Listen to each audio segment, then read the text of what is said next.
Hello. Love you. Love you. So if you don't know me, which I'm assuming most of you do, but I'm going to say anyway, I'm Addi. I'm going to Belmont in 2 weeks for school. I'm going to do for theater directing. It's going to be super fun. I'm super into theater, super into music, super into books. Basically, this is not my first time on stage. But the other person in my family, that's actually most of us in our family, but the other notable person in my family who is often on stage is my dad. My dad is a pastor, I'm a pastor's kid, which I don't usually lead with that information for reasons, but I figured it was kind of important to today. Is it up there? Yay! These are my pretty sermon slides. So today, we're going to talk a little bit about Kairos moments, and I will get to what those are in a second. So I knew kind of all year that I was coming up to do a senior sermon, and I was like, all right, what do? I kind of knew what I wanted to say, but I didn't know how I wanted to say it. But then I remembered this Bible study I did when I was a kid called Kairos Moments, and I was like, oh my gosh, that's what I should do. And then I went on the Baltimore mission trip, which I know a lot of you guys were on, and I was like, oh yeah, this is what I'm doing. It's cool, great. Definitely had my sermon not done by the end of last week, but we're here now, so it's fine. So Kairos moments, the word Kairos is just a fancy Greek word for time. That's not really important, but now you know. The important thing is identifying Kairos moments. Simply answering the question, where did you see God today? I told Trevor I would quote him. There it is. If you were on the Baltimore trip, you know we answered that question together as a group every night that trip. And that's what really solidified my wanting to do Kairos moments, because that's what we were doing, is we were naming what were the Kairos moments of the day. Maybe not big ones. I'm sure most of us, like some of the ones we said on a day, we may not remember now, but some of them for the whole week, we still remember and are really important to us. So Kairos moments are just a moment that wakes us up to God in a new way. That's what it is. That's all it is. There's a bunch of different types of Kairos moments.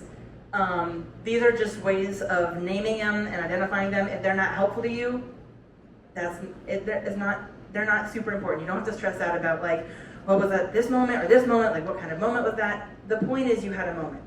These are just helpful guidelines to name what those are if you want.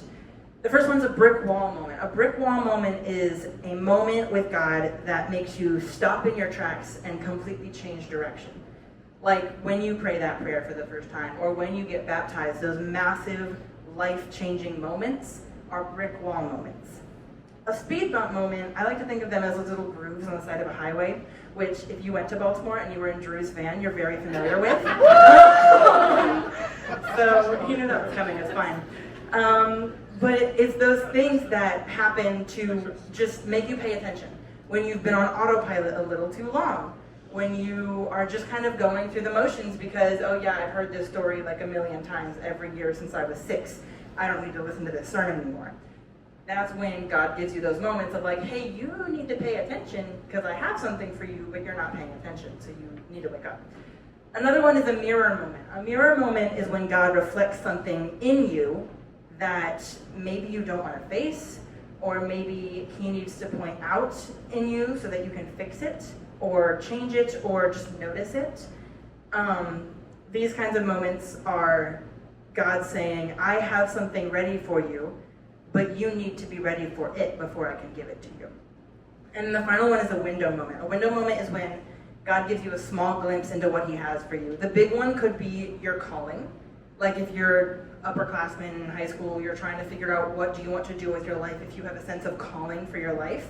That's a big window moment, but it could also just be what God has in store for this next season for you. It doesn't have to be, this is what you're going to do for eternity now. It's just, this is what you're going to do next, and then we'll go from there. Again, if these are helpful for you, that's fantastic. If that was just a lot of words, don't spend the rest of the sermon trying to figure out what I was saying. It doesn't have to be important for you guys. The important thing is that God is working. You don't have to stress out about how or what kind of label you have to put to it. Now, the next thing we're going to talk about is when I bring out the whiteboard. So the next thing is, how do Kairos moments fit into this?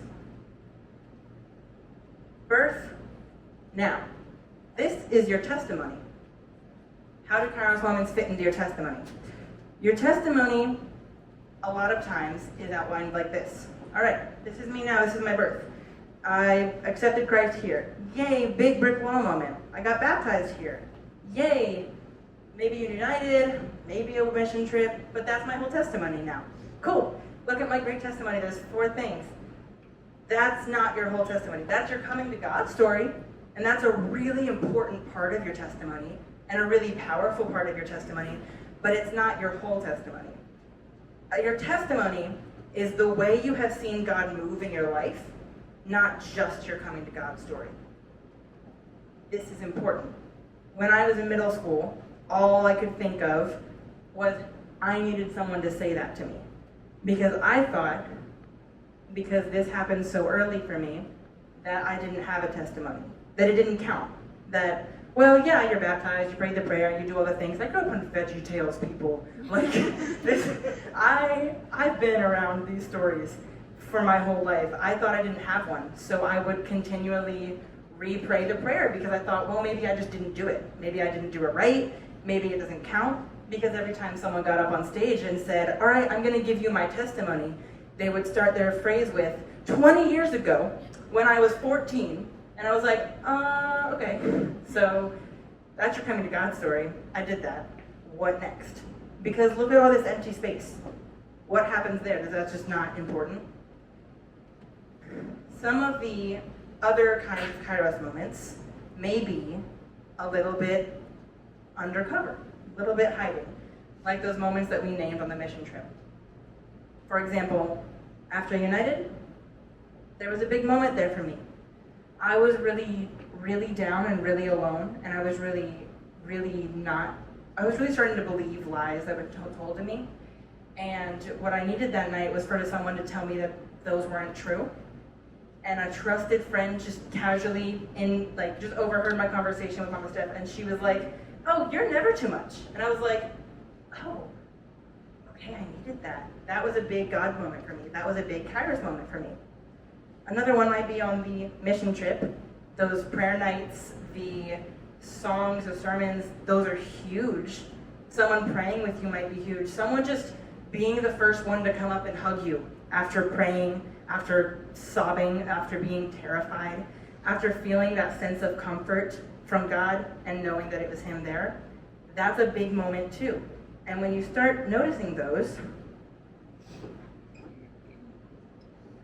your testimony starts to fill up a little bit. And you start to realize, maybe I do have a testimony that is less boring, per se. Romans 8:28 says, and we know that in all things, God works for the good of those who love Him, who have been called according to His purpose. In all things. Yes, in this baptism moment, in these huge retreat moments, in these camp moments, in these mission trip moments, but also in those conversations with your friend. In the Sunday morning when the worship music just hits a little bit harder than it usually does. When you just feel all of that immense sorrow or fear, and you feel God's present hand with you. And you just know He's there. That's also really big. All things. But the harder part is knowing that you can share this. So what makes your testimony worth sharing? The simple answer to that is that we're called to it. Psalms 107:2 says, let the redeemed of the Lord tell their story, those He redeemed from the hand of the foe. Which basically just means, if you've been redeemed, tell your story. It does not matter if your baptism moment happened here and you're here. Tell that story. Someone needs to hear it. It doesn't matter if your baptism moment lived here and you're over here. Tell that story. Someone needs to hear it. When I was in middle school, I desperately needed someone to get up there and say, yeah, I grew up in church. I did this prayer and baptism thing a long time ago. Here's what I've seen God do since then. I needed that, and no one gave it to me. I had to figure that out the hard way.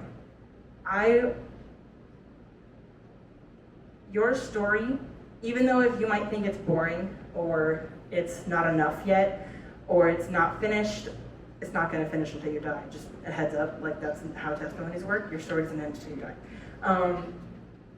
Even if you don't think it's worth sharing, that actually might be the story that you need to share.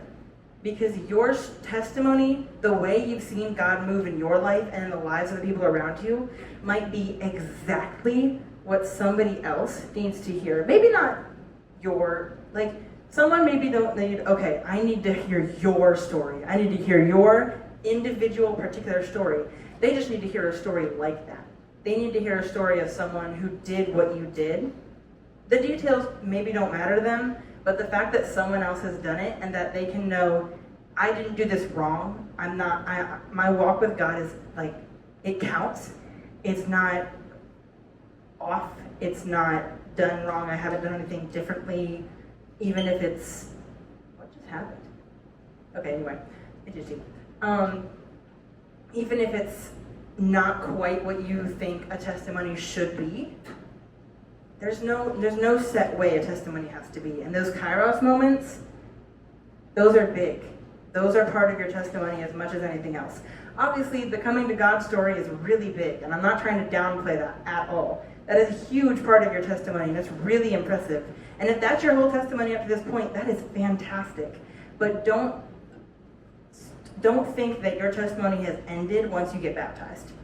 Because that's not when your testimony ends. Your testimony doesn't end when you come out of the water. Your testimony keeps going. So what I needed to hear, and what I think a lot of people who grew up in church or who've been in church for a long time need to hear, you don't need to have a radical testimony to be used in radical ways.